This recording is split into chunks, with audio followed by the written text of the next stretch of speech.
Public hearing for the Homer Township Road District and Homer Township Budget and Appropriation Ordinances for fiscal year 2019 and 2019 through 20. Is there a second to that motion? I'll second the motion. Okay, so we have a motion by Kalis, a second by Alford. At this time, we are now in the official public hearing, and I will now open up the floor to those that wish to wait until the budget public hearing. So we have Jennifer. I just have a few questions. They don't have to be elaborate. I wanted to kind of have an idea of where we could find information for how many paid positions we have within the township for each personnel category in the budget. Well, you wouldn't find that in the budget. You would like to put, let me see. Well, where would I find it? Okay, so you would like to know how many paid employees the township has? Well, we do have records, miscellaneous records that would keep that. We also have a FOIA report, excuse me? Only way I could get that is through a FOIA then? No, we actually post the information in our office and stuff too. It's not, top secret information. The Better Government Association posted on their website. It's very public information. Is the Center Park the only grant that we've ever requested in the past few years, or are there others? Well, in the past few years is a relative question. It is one of the current grants that we have. We've explored others. We've received other grants. We have received a grant from the Department of Natural Resources for the Trantina first phase. No, I mean like last year or this upcoming year? We don't have any at this time other than that one grant, and we do have to administer it. And I'm just gonna stick with the budget on this stuff. With the $15,000 that we've earmarked for the upcoming year for the parade, what kind of stuff does that cost entail? What do you mean, what kind of stuff? What kind of stuff is it? What kind of cost? What do we need $15,000 for the parade? Well, we do hire performers for the parade. Most of it goes towards that, yeah. Okay, and then with the Halloween party that we spent $5,000 on the past few years, is that what we do at the library? No, and to be honest with you, just because it's a budget doesn't say that's what we spent or that we intend to spend. We budget an allotment of money to try and cover anticipated expenses. It would be up to the board to decide whether they wanted to do their own or whether they wanted to do as they did last year and join in with but we did pay for the character performers at the library Halloween party and other miscellaneous advertising and things like that, and that is also a part of the parade budget, is we do have to advertise. How much does the advertisement usually cost? I don't honestly know off the top of my head for that particular expenditure. For the signage? No, for ads in the newspaper and whatever methods are used to advertise the events.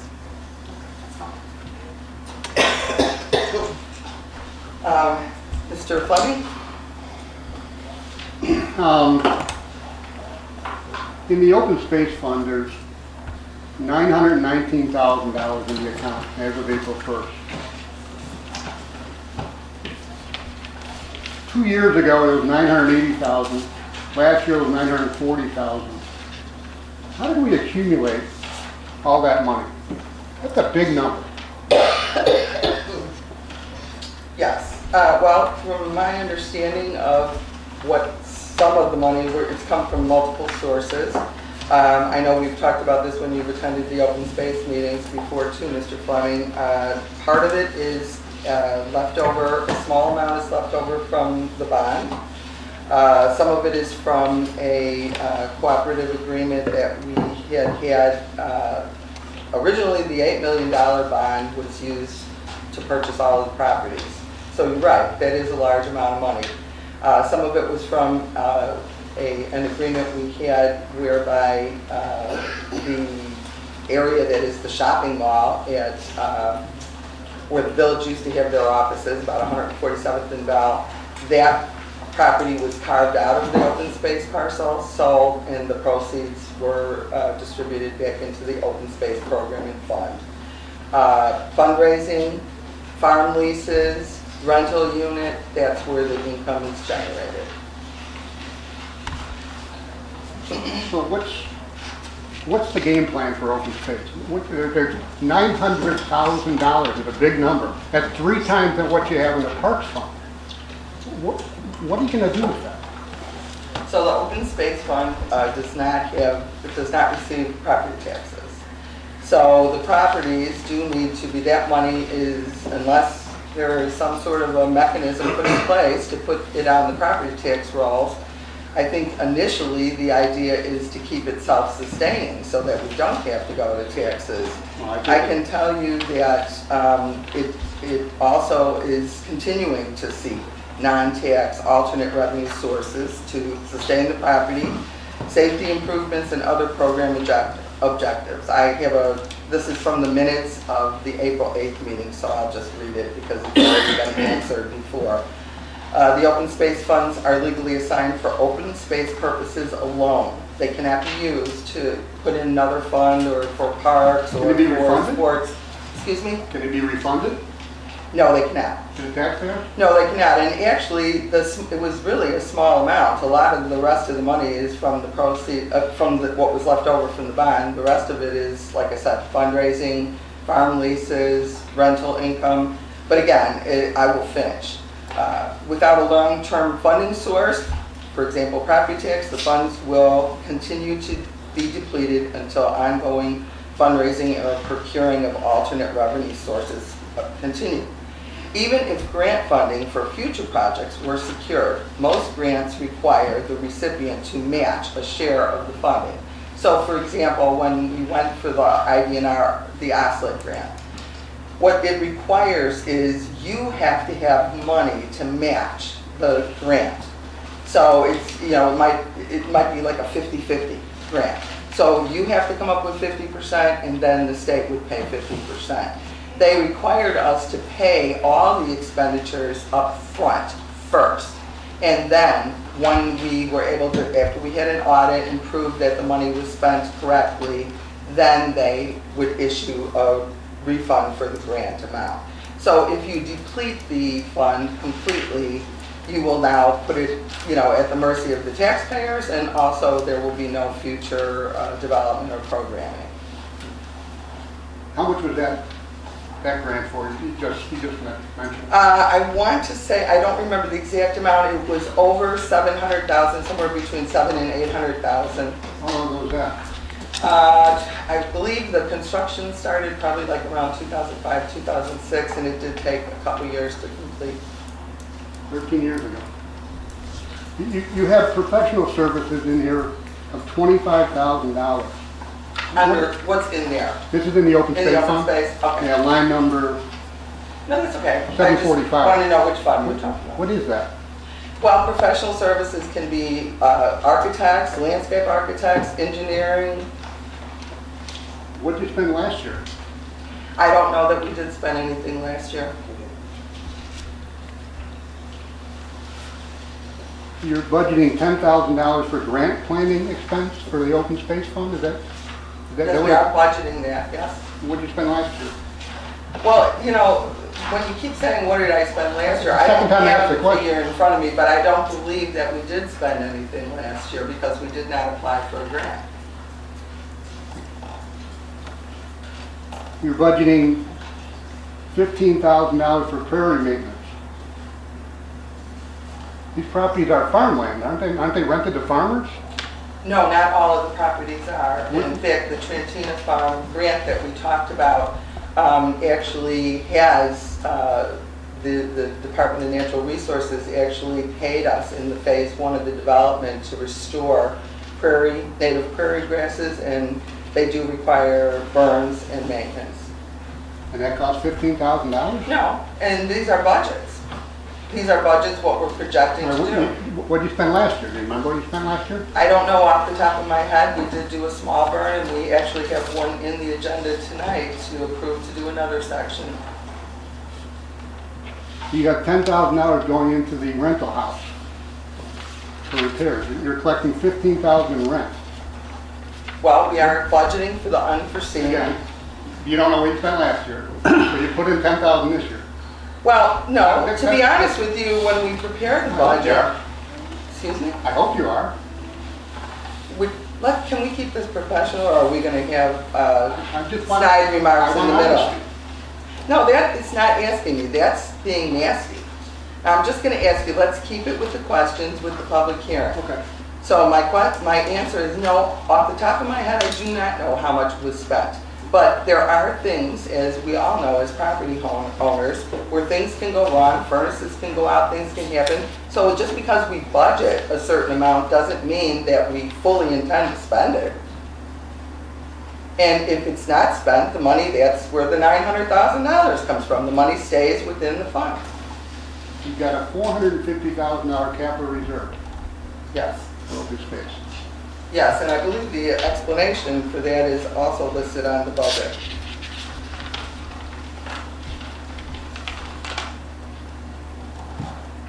It's usually at the bottom of the budget as required.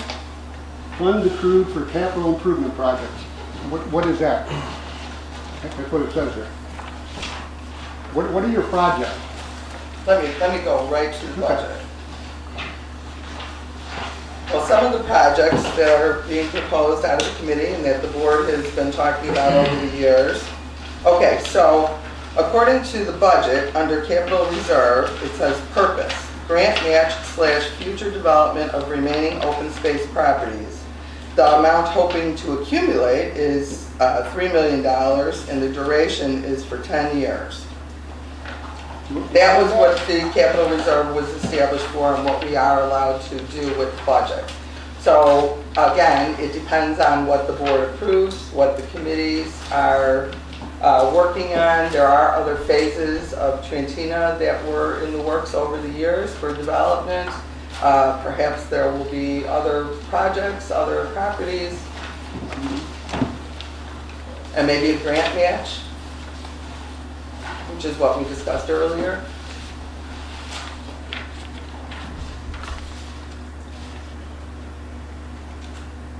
Again, you got, now moving on to the park fund, you've got professional services again for $25,000.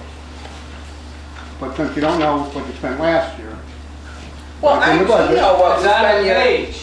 If you look for the, on a page, it's there for the past 2 fiscal So years. here's the those aren't deal. the actual numbers. We get a budget. This is the That's the budget. expenditure. Excuse me, I don't have my thing out, so let's stay under control. Let's stay under control. Let's be respectful to each other. We do know, the board does know how much is being spent every month. They get a budget versus actual report. You've FOIA'd them, so you've seen them before yourself, John. And the reality of it is when we do our budgets, we open it up in December for the board members, the committee members to give input onto the budget for projects that have either been approved or that the committees are planning to work on. We actually do look at our budget versus actual for every fund. I can't speak for the road district, he does his own budgets and stuff, but we do look at what the expenditures are. We also have projections of costs for projects that are proposed. It's not just a budget that is rolled over from year to year. We are looking at stuff. Does it, because we didn't spend the full amount, we lower the budget down to, nothing? Well, that wouldn't work when you're property managing. If I said, well, I didn't need to buy 6 furnaces for senior housing last year, so I'm only gonna budget for 2, and 6 furnaces go out next year, there's gonna be a problem.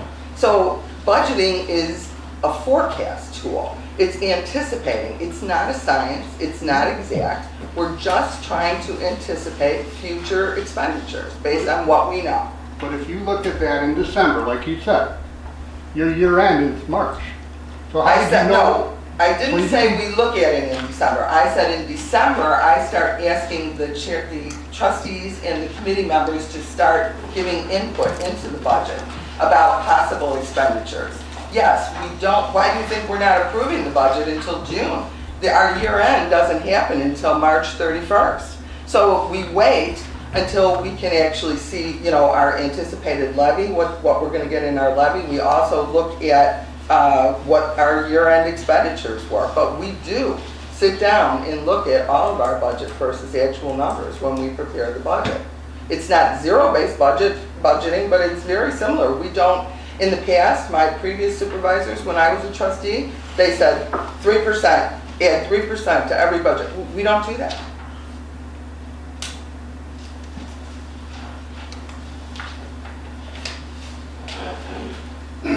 The Parks Fund has capital improvements of $195,000.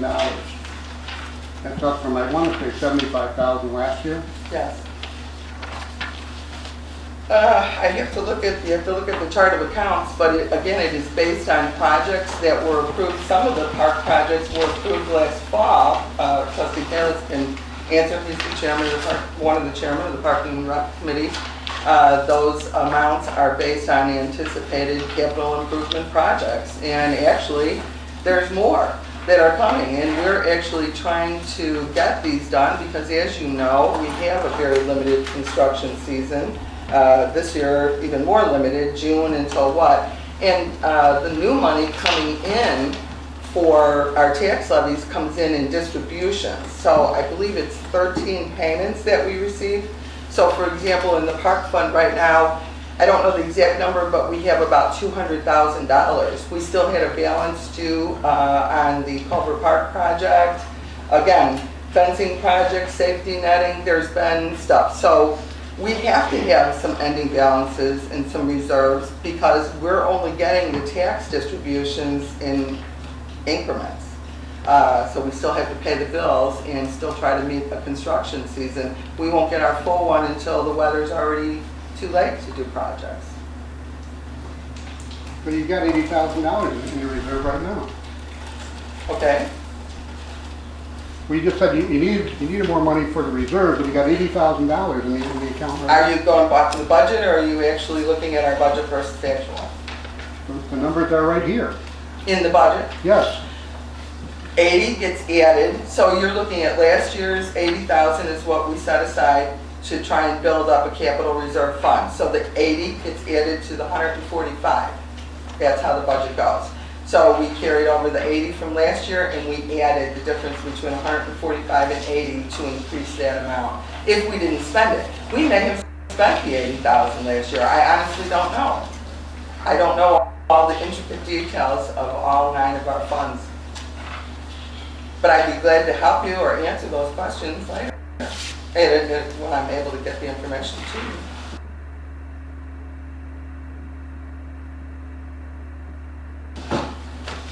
On the town fund, you've got $12,000 going towards youth special needs. I think that's something new. Was that on previous budgets? I believe it was. Is there any money on the 3-year history? You're looking at what was budgeted for the last 3 years. So I'm assuming this is for our Special Recreation Association, contributions that we make to the Special Recreation Association. I believe it was $10,000 last year and the year before. And I believe that we're projecting it to go, George? From 10 to 12,000, I was going to mention that. Okay, George, would you like to take that then? Yeah, no, we increased it by $2,000. There's 3 triennial payments to the 2 SRAs. And this year, they'll get $2,000 per semester for each one to equal $12,000. It still falls short a little bit of what they're actually requesting for the out-of-pocket fees, out of district fees. We're paying out-of-district fees for our residents with that money. Because we don't have a park district. Because we don't have a park district, and I was going to address that later. Only a park district and a municipality can levy for those kind of expenditures. A township cannot. But obviously, we've budgeted a small amount of money to cover the out-of-district fees for our residents. If that's helpful. You've got public transportation services going up $25,000 to $75,000. What are you guys transporting? Okay, so we're not transporting anything right now. However, we do pay for the pay services in our community, and it has been a goal of this board since the election to try and increase public transportation for our seniors and special needs. And so we budgeted with that. We have some projects and some ideas, and we're hoping to have the funds to be able to do that. There was a small increase in the PACE fee as well, and so it's not all for one thing, the budget isn't. So, yeah. Okay. Christine? My biggest question was, who actually applies for these grants? Do you have a grant writer? No, we do not. So who applies for the The grants? professional services have done it in the past, and that would be a Because part I've of only seen one grant that on there. the professional services. That would be covered in the professional services. We could either hire a grant writer, or sometimes we have landscape architects or engineering firms who have grant writers on staff and incorporate it into their fee structure, as what happened with Sembra Park. That was not a grant writer. Does that answer your question? Somewhat. I just don't believe that you, with the staff that you have, why don't you have a grant writer? So are you talking about the three? But I'm talking across the board on everything. Okay, well, let me just ask you, are you talking about the three office people that we have? Yeah, Well, they have a lot of other projects and stuff I'm sure too. they do. but And they still, don't have the Being capabilities. a township, you should have someone who is knowledgeable of getting grants. Because we seem to be missing out on an awful lot. Either no one is on staff to do this in a timely fashion and apply for the grants on time, so that in fact that we would benefit from any grants available. It seems like because you're not getting any money, someone hasn't put it in on time. Well, you're entitled to your opinion. We have applied for grants with professionals and not made them. They're highly competitive. There isn't as many grants out there as you would like to believe. And in fact, when the state of Illinois was in financial straits, a lot of the budgets, a lot of the grants were called back. Well, I don't even know why they even bothered just the state of Illinois. Well, it's not just the state of Illinois. What other grants would you suggest we apply for? Federal grants. We have applied for federal grants, and usually the state administers the federal grants. So, for example, we do have another grant, which I forgot about. We have a representative here that we have a partnership with the Lockport Heights Sanitary District. It is a federal community development block grant, but the federal government decides who in the state or in the county administers these programs. And in this case, the Will County does administer it, but yes, we do receive grant funding with the Lockport Heights Sanitary District for that grant. That seems to be about the only grant that you're getting, other than what you said about the, Well, you're welcome to your opinions. Okay, well, I would like to try and get through the list though, Roy, because if I start just opening up the audience, I know it's exciting, but, you know, we need to move forward to get to our regular affairs for the board meeting. And then I have Maureen. Yeah, I'd like to defer my time to him. Thank you. Roy Adcock is